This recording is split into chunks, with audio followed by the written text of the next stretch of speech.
Assalamualaikum sahabat Ninjas Channel. Salam sejahtera untuk kita semua. Semoga sahabat Ninjas Channel semua sehat-sehat saja. Amin. Selamat datang kembali di Ninjas Channel. Kali ini Ninjas Channel ingin berbagi informasi tentang darurat narkoba yang dikutip dari buku yang ditulis oleh Dr. Abdullah Hihamahwa SHMM, dengan judul, Orde Reformasi yang Tergadai, khususnya Bab 8, Indonesia Darurat Narkoba. Oleh karena itu, marilah kita simak bersama apa yang akan disampaikan. Semoga dapat meningkatkan kewaspadaan kita terhadap masalah narkoba sehingga tidak terjerumus, baik sebagai pengguna maupun pengedar. Terima kasih dan selamat menyaksikan. Jangan lupa subscribe, like, share dan komen. Bab 8. Indonesia Darurat Narkoba. Pengadilan Negeri Jakarta Barat, 9 Mei 2023, menjatuhkan hukuman seumur hidup terhadap Teddy Minahasa. Teddy dituduh mengedarkan sabu-sabu. Tragisnya, Teddy bukan warga biasa.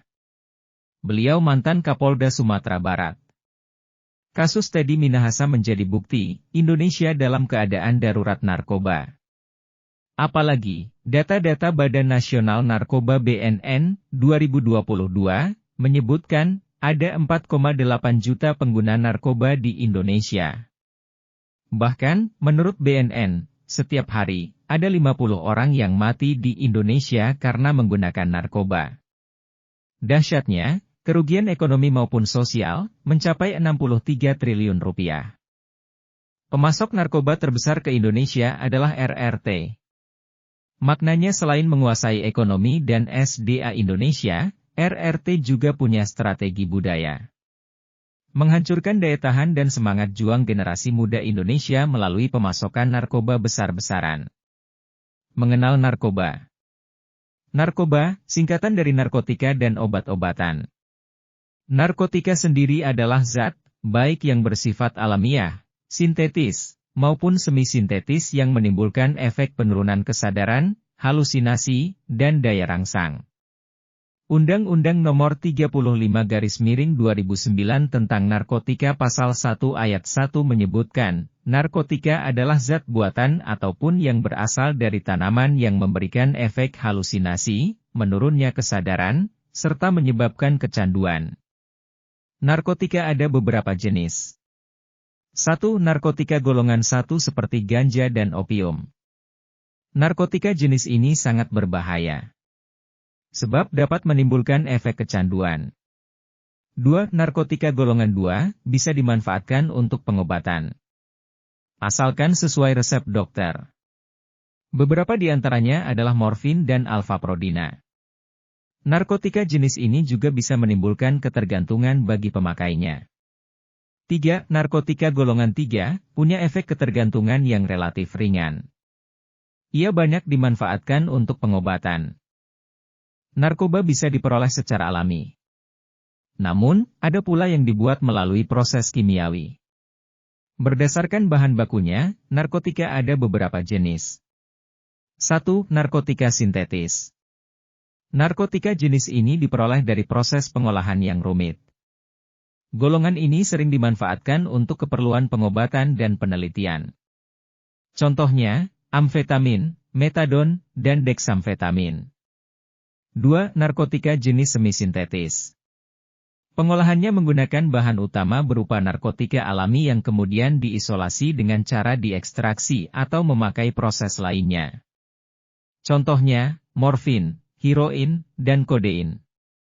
3. Narkotika jenis alami.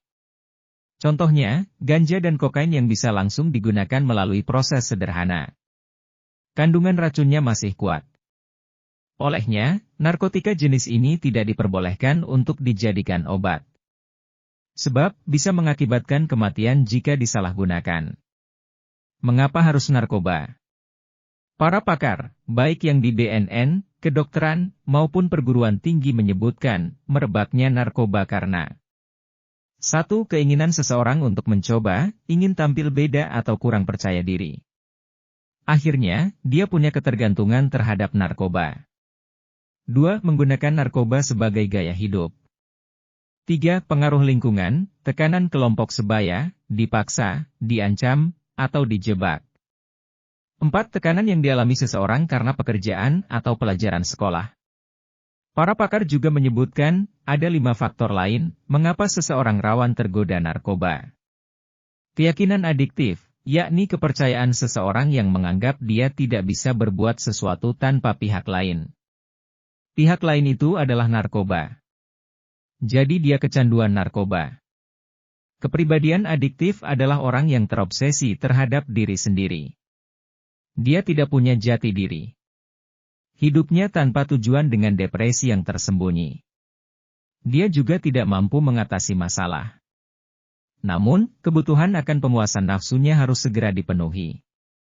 Ketidakmampuan menghadapi masalah di mana dalam keluarga dan masyarakat adiktif, tidak ada orang yang menjadi role model tentang kebaikan.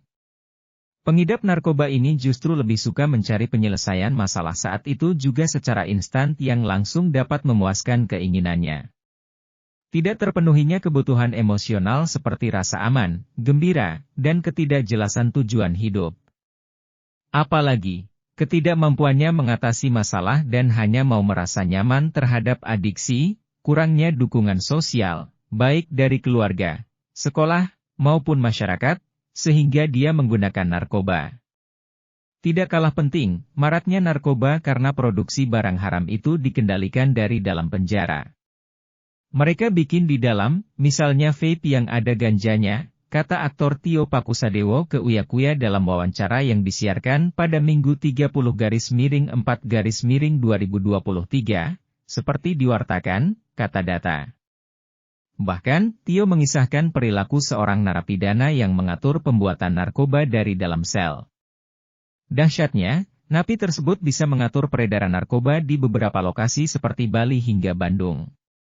Padahal, Undang-Undang Nomor 35/2009 tentang narkotika, Pasal 112 menyatakan, setiap orang yang tanpa hak atau melawan hukum memiliki, menyimpan, menguasai, atau menyediakan narkotika golongan 1 bukan tanaman, dipidana dengan penjara paling singkat 4 tahun, dan paling lama 12 tahun. Selain itu ada denda paling sedikit 800 juta rupiah dan maksimal 8 miliar rupiah. Dampak penggunaan narkoba. Penyalahgunaan narkoba berdampak terhadap fisik, psikis, dan perekonomian masyarakat. Dampak fisik dapat berupa A. Dehidrasi yang mengakibatkan gangguan di sistem saraf sehingga terjadi kejang-kejang, halusinasi, gangguan kesadaran, dan kerusakan saraf. B. Gangguan di jantung dan pembuluh darah berupa infeksi akut otot jantung serta peredaran darah bermasalah. Bahkan, pengguna dapat meninggal dunia. C. Gangguan di kulit seperti penanahan, bekas suntikan, dan alergi. D. Gangguan di paru-paru, berupa penekanan fungsi pernapasan, kesukaran bernafas, penggeseran jaringan paru-paru, pengumpulan benda asing yang terhirup. E. Dapat terinfeksi virus HIV dan AIDS karena menggunakan jarum suntik secara bersama.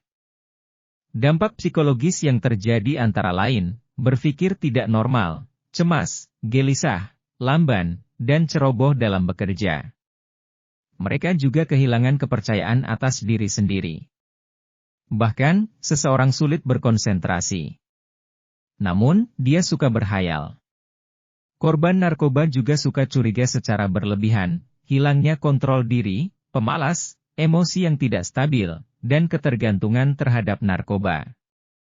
Bahkan, seseorang bisa menjadi ganas. Tragisnya, pengguna narkoba dapat mengalami gangguan jiwa.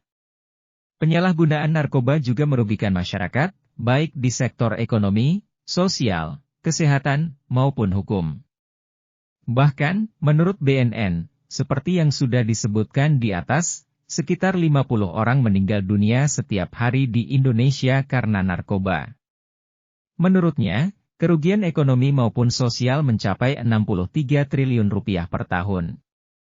Ciri-ciri pengguna narkoba.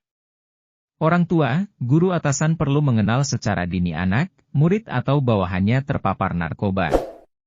Para pakar BNN, kedokteran, dan akademisi menyebutkan 3 ciri utama seseorang terpapar narkoba. A. Terjadi perubahan fisik, seperti jalan sempoyongan, penampilan jorok, bicara tidak jelas, mata merah, dan kurus. B. Perubahan psikologis seperti gelisah, bingung, apatis, suka menghayal, dan linglung. C. Perubahan perilaku sosial seperti menghindari kontak mata secara langsung dengan lawan bicara. Mereka juga suka melawan, mudah tersinggung, suka berbohong, sering bolos sekolah, malas belajar, dan selalu mengurung diri di dalam kamar. Mereka biasa punya obat-obatan dan jarum suntik di dalam kamar atau tas. Generasi muda, sasaran pasokan narkoba. Indonesia Drugs Report 2022 memuat berita BNN yang mengelompokkan pemakai narkoba dalam 3 kelompok usia, kelompok 15-24 tahun, kelompok 25-49 tahun, dan 50-64 tahun. Kelompok usia 25-49 tahun paling banyak mengonsumsi narkoba pada tahun 2021. Kelompok pengguna terbanyak kedua adalah usia 50-64 tahun. Kelompok terakhir, yang berusia 15-24 tahun. Namun, pengguna narkoba dari rentang usia 15-64 tahun sepanjang 2022-2023, ada 4,8 juta orang. BNN juga mengungkapkan, pada rentang waktu tersebut, ada 768 kasus tindak pidana narkotika dengan 1.209 orang tersangka. Tragisnya, jumlah pelajar dan mahasiswa pengguna narkoba pada periode tahun 2020-2023 meningkat secara signifikan. Sebab, pada tahun 2020, terdapat 17 mahasiswa yang terlibat narkoba. Tahun berikutnya, jumlahnya menjadi 154 orang. 2 tahun berikutnya, angkanya berubah menjadi 204 kemudian 219. Orang tua, guru, dan pemerintah harus sadar bahwa Indonesia akan hilang masa depannya jika pelajar dan mahasiswa terpapar narkoba sejak dini. Pemasok narkoba dari RRT.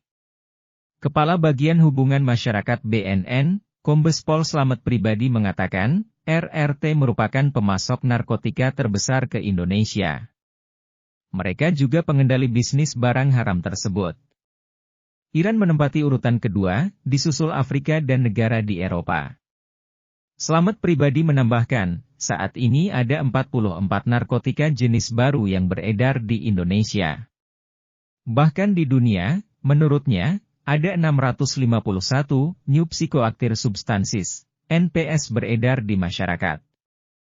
Wajar jika pada bulan September 2022, BNN menangkap 23 jaringan internasional dan 26 jaringan nasional.